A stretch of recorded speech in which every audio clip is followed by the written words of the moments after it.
A sudden halt in productivity due to a technical glitch can be quite a bummer.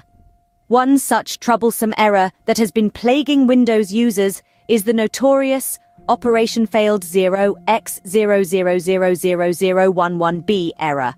This error is often encountered when trying to connect to a shared printer on a network.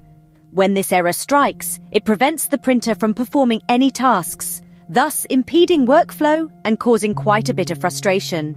But worry not, because there's a solution to this problem. It involves creating a new registry entry to disable a particular feature without uninstalling the security update.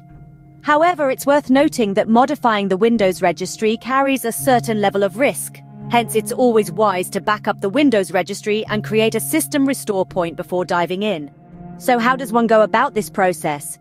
Well, it begins with pressing Win+R to open the Run dialog box. Then type regedit and hit OK. This opens up the Registry Editor. Once inside the Registry Editor, navigate to a specific location. In order to speed things up, simply copy and paste the following registry path into the navigation bar. Computer, key local machine system, current control set, control print. After reaching this location, right-click on Print, then select New, followed by DWORD 32-bit value. This creates a new DWORD value, which should be renamed as RPC Auth and Level Privacy Enabled. Next, right-click on the RPC Auth and Level Privacy Enabled value and select Modify. In the Value Data field, type 0 and then click OK to save the changes.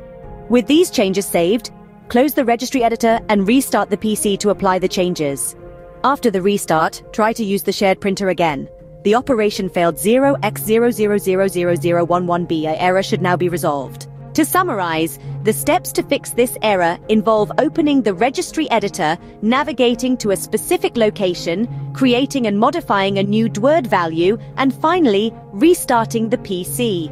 Remember, it's crucial to back up the Windows registry and create a system restore point before starting this process. With these steps, the dreaded Operation Failed 0x0000011B error can be consigned to the history books, and productivity can be restored to its rightful place.